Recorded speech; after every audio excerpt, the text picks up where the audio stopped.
নমস্কার দর্শক বন্ধুরা, সুস্বাদু কামড় রান্নাঘরে আপনাদের সবাইকে স্বাগত জানিয়ে শুরু করছি আজকে আরও একটি নতুন রান্নার ভিডিও নিয়ে।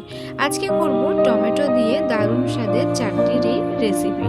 দেখতেই পাচ্ছেন চাটনিটি কত সুন্দরভাবে তৈরি হয়েছে।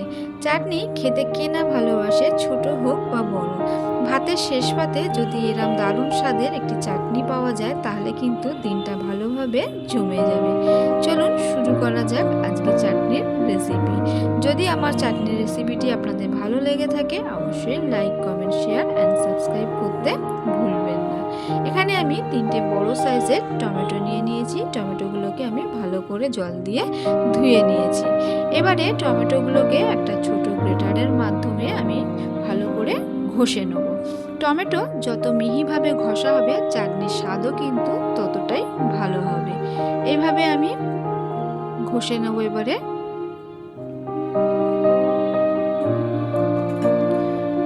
টমেটো আমার ঘষা হয়ে গেছে, দেখতেই পাচ্ছেন ঠিক এই রকম ভাবে ঘষে নিয়েছি। এবারে আমি এর সাথে দেব আমসত্ত্ব। আমসত্ত্বটাকেও আমি এইভাবে পিস পিস করে কেটে নেব।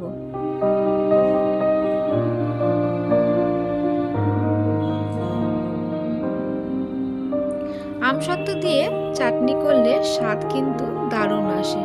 এইভাবে একবার আমসত্ত্ব দিয়ে চাটনি করে দেখবেন, আর কোনো কিছুই দিতে লাগবে না।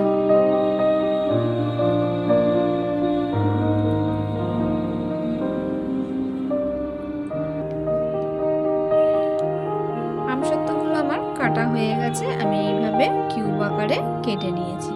এবারে আমি এর মধ্যে দেব কিছুটা পরিমাণে কাজু বাদাম আর দেব কিছুটা পরিমাণ কিশমিশ। এবারে এদিকে আমি কড়া বসিয়ে দিয়েছি। তেলটা একটু গরম হলে আমি এর মধ্যে দিয়ে দেবো ফোড়ন হিসাবে কালো সর্ষে। সর্ষেটা একটু চড়বড় করে আসলে এবারে আমি যে মিহি করে ঘষে রেখেছিলাম টমেটো দিয়ে দেবো এর মধ্যে।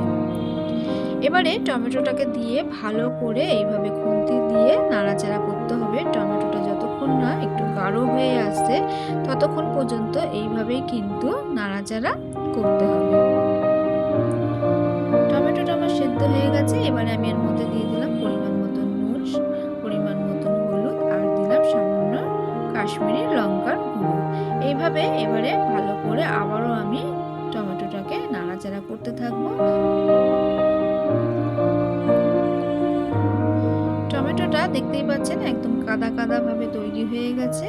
এবারে আমি এখানে দিয়ে দেবো পরিমাণ মতো জল। জল দিয়ে দিয়েছি, এবারে ভালো করে মিশিয়ে নেব। একটু ফুট উঠলে এবারে আমি যে আমসত্ত্বগুলোকে কেটে রেখেছিলাম এর মধ্যে দিয়ে দিলাম। দিয়ে এবারে আমি ভালো করে মিশিয়ে নেব। এবারে আমি যে কাজু নিয়েছি এবার এর মধ্যে কাজুটাও দিয়ে দিলাম, কিশমিশটাকেও দিয়ে দিলাম। এবারে দিয়ে ভালো করে মিশিয়ে নেব। চাটনিটি ফুট ওঠা অবধি একটু ওয়েট করব। এবারে এর মধ্যে আমি দিয়ে দেবো পরিমাণ মতো চিনি। চিনিটি দিয়ে এবারে আমি ভালো করে মিশিয়ে নেব।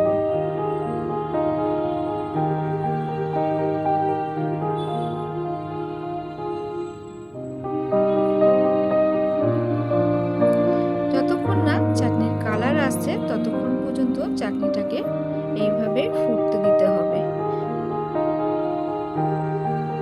চিনির যে শিরাটা যতক্ষণ গাঢ় হবে, কালারটা আসবে, ততক্ষণ পর্যন্তই কিন্তু এইভাবে আমি ফুটিয়ে নিয়েছি। দেখতেই পাচ্ছেন কত সুন্দরভাবে কালার এসে গেছে। চাটনিটি গাঢ়ও কিন্তু হয়ে গেছে। এই আমার রেডি হয়ে গেছে আজকে আমসত্ত্ব আর টমেটোর চাটনি।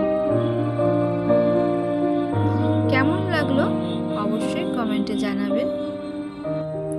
যারা আমার চ্যানেলে নতুন আছেন তাদের কাছে অনুরোধ রইল আমার চ্যানেলটিকে সাবস্ক্রাইব করে আমার পাশে থাকার জন্য। আর যারা আমার চ্যানেলটিকে সাবস্ক্রাইব করে রেখেছেন তাদের কাছে অসংখ্য ধন্যবাদ। Thank you for watching.